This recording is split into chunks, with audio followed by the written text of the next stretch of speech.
అందరికీ జాతీయ చేనేత దినోత్సవ శుభాకాంక్షలు. మోదీ గారి ప్రభుత్వంలో చేనేత కళాకారుల కోసం అమలు చేస్తున్న ప్రధానమైన పథకాలు అంటే ప్రత్యేకంగా 2014 నుంచి 26 వరకు ఉన్నవి భారతదేశ చేనేత రంగాన్ని బలోపేతం చేయడం, నేతన్నల ఆదాయాన్ని పెంచడం, సాంకేతికత, మార్కెటింగ్, సామాజిక భద్రత, నైపుణ్యాభివృద్ధి వంటి ఎన్నో అంశాలలో సమగ్రమైన సహాయం అందించేందుకు కేంద్ర ప్రభుత్వం పలు కీలకమైన పథకాలని అమలు చేస్తోంది. మొదటిది జాతీయ చేనేత అభివృద్ధి కార్యక్రమం. అదేంటంటే నేషనల్ హ్యాండ్లూమ్ డెవలప్మెంట్ ప్రోగ్రామ్.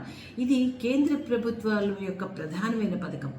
దీని ద్వారా చేనేత క్లస్టర్ల అభివృద్ధి, ఆధునిక మగ్గాలు, పరికరాల ఏర్పాటు, వర్క్ షెడ్స్, కామన్ ఫెసిలిటీ సెంటర్ల నిర్మాణం, కొత్త డిజైన్స్, ఉత్పత్తుల అభివృద్ధి, నైపుణ్య శిక్షణ, ఇలా దేశీయ అంతర్జాతీయ ప్రదర్శనలలో కూడా పాల్గొనేందుకు ఆర్థిక సహాయం చేయడం, నేతన్నలకు ముద్రా రుణాల ద్వారా తక్కువ వడ్డీతో రుణం సౌకర్యాన్ని ఇవ్వడం. రెండవది ముడి పదార్థాల సరఫరా పథకం. ఇది రా మెటీరియల్ సప్లై స్కీమ్ అన్నమాట. పత్తి, పట్టు, ఉన్ని, లినెన్ వంటి నూలు సబ్సిడీ ధరలకు అందజేయడం, రవాణా ఖర్చుపై కూడా సబ్సిడీ, నాణ్యమైన నూలు సకాలంలో వాళ్ళు అందుబాటులోకి తీసుకురావడం. మూడవది చేనేత ఉత్పత్తుల మార్కెటింగ్కి సహాయం చేయడం. అంటే జాతీయ, అంతర్జాతీయ హ్యాండ్లూమ్ ఎక్స్పోస్లో, గాంధీ సిల్క్ బజార్ వంటి వాటిలో ప్రదర్శనలకి వాళ్ళు ఏర్పాటు చేయడం. ఇంతేకాదు కొనుగోలుదారులు, అమ్మకందారులతో ఒక సమావేశాలు పెట్టడం, భారతీయ చేనేత ఉత్పత్తులకు బ్రాండింగ్ చేయడం. నాలుగోది handloom mark and India handloom brand.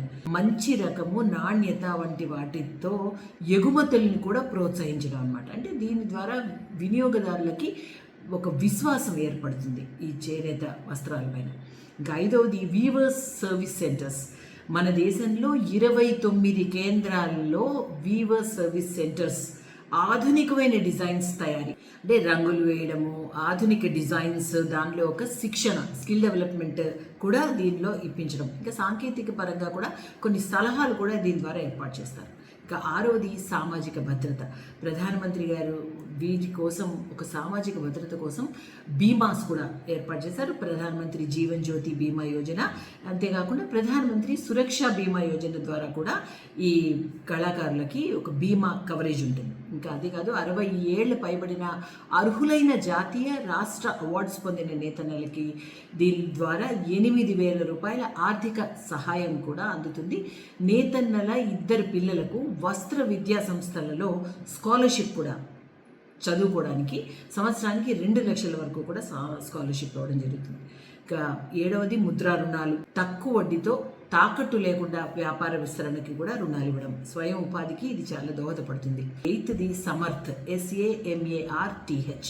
ఇదేంటి అంటే నైపుణ్యాభివృద్ధి కోసం ఆధునికంగా ఏ విధంగా నేయాలి ఈ వస్త్రాల్ని అన్న దానిలో శిక్షణ అన్నమాట.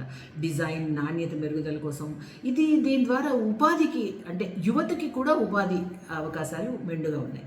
ఇంకా తర్వాత జాతీయ చేనేత దినోత్సవం ఆగస్టు 7న ప్రతి సంవత్సరం కూడా మనం జాతీయ చేనేత దినోత్సవాన్ని నిర్వహిస్తూ చేనేత కళాకారులని సన్మానించడం కూడా ఇది ఒక వాళ్ళకి ప్రోత్సాహం అందించడమే. భారత చేనేత వారసత్వాన్ని ప్రపంచానికి పరిచయం చేయడం. ఇంకా 10వది ఈ సంవత్సరంలో స్పెషల్గా తీసుకొచ్చిన ఒక చర్యలు ఏంటి అంటే నేతన్నల వార్షిక ఆదాయాన్ని 5 నుంచి 6 లక్షల దాకా పెంచే ఒక లక్ష్యాన్ని కేంద్ర ప్రభుత్వం ప్రకటించింది. ఇదేంటంటే హ్యాండ్లూమ్ టెక్నాలజీ సెంటర్స్ ద్వారా, ఇక నైపుణ్య శిక్షణ ద్వారా, ఉత్పాదకత పెంపు ద్వారా ప్రత్యేక దృష్టి కూడా కేంద్ర ప్రభుత్వం దీనిపైన సారించింది. ఆధునిక సాంకేతికతతో ఉత్పాదనని పెంచడం, ఇంకా సామాజిక భద్రత, బీమా, దేశీయ, అంతర్జాతీయ గుర్తింపు లభించడం ద్వారా మన దేశంలో ఉన్న చేనేత కళాకారులకి ఒక మంచి ఊతం ఇస్తూ వారిని ప్రోత్సహించినట్లవుతుంది. ఈ యొక్క వస్త్రాలను కూడా, మన దేశీయ ఉత్పత్తుల్ని ప్రజలందరూ వాడుకునే దిశగా కేంద్రం ప్రోత్సహిస్తుంది.